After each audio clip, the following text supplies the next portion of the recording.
အမျိုးသမီးတယောက်သူလိတ်ခေါင်းဖိနေပြီလားလို့တန်တရားဝင်းနေပါတယ်ဒါပေမဲ့ဆရာဝန်စစ်ဆေးတဲ့အခါမှာတော့အကုန်လုံးပုံမှန်ပါပဲဆရာဝန်ကပြောလိုက်တယ်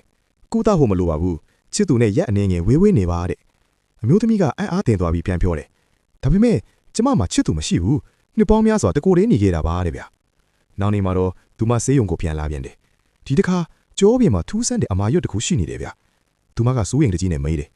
ဆရာဝန်ဒါကင်ဆာဖြစ်နိုင်လားဟင်ဆရာဝန်ကတေချာကြည့်ပြီးရေလိုက်တယ်ဒါကတိတ်အရေးမကြီးပါဘူးဒါချစ်ချင်းအမှန်ဒါပဲတယောက်ရဲ့သွားရပေါ့ချစ်သူကိုပြောလိုက်ပါနောက်တစ်ခါတတိထားဖို့လို့ပြောလိုက်တာပေါ့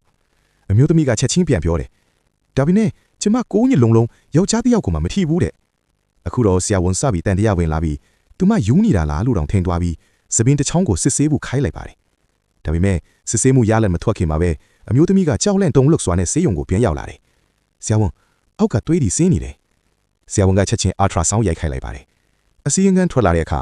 လူတိုင်းအံ့အားသင့်သွားကြတယ်ဗျဘာလို့လဲဆိုတော့အစီရင်ခံမှာအမျိုးသမီးဟာမကြသေးခင်မှာကိုယ်ဝန်ပြတ်ကျခဲ့တယ်လို့ဖော်ပြနေလို့ပါပဲအမျိုးသမီးကတော့ဆက်ပြီးငင်းနေတော့ပဲဒါပေမဲ့ကျမဘေးယောက်ျားနဲ့မှမရင်းနှီးခဲ့ဘူးဆရာဝန်လည်းလုံးဝရှုပ်သွားပြီးအေးအေးဆေးဆေးပြန်မေးကြည့်ပါတယ်မင်းမအိမ်မော်ကြပြီးလမ်းလျှောက်တတ်တဲ့အကျင့်ရှိလားအမျိုးသမီးကမရှိဘူးလို့ဖြေပေမဲ့မကြခင်မှာမနေ့တိုင်းအေးရကနိုးလာရင်အရန်ပင်မနေတယ်လို့ဆိုပါတယ်ဆရာဝန်ကထူးဆန်းတာရှိလားထပ်ပြီးတော့အမျိုးသမီးကပြောပြတယ်ကျမခင်မွန်အောင်ကအောက်ထံမှာနေတယ်သူအတူပြန်နေဖို့ဖုန်းတွေအများကြီးဆက်နေတယ်တဲ့ဆရာဝန်အချင်းကြီးကိုနားလေသွားပြီးဆေးရုံမှာစောင့်ကြည့်ဖို့ပြောလိုက်တယ်ညထန်းခေါင်2နာရီလောက်မှာတော့အုံနောက်လိုင်းစောင့်ကြည့်မဆက်မှာပုံမှန်မဟုတ်တာတခုပေါ်လာပါပြီဆရာဝန်တတိထားမိလိုက်တာကတော့သူမဟာအိမ်မော်ချနေရင်လည်းလမ်းလျှောက်နေတာပါပဲ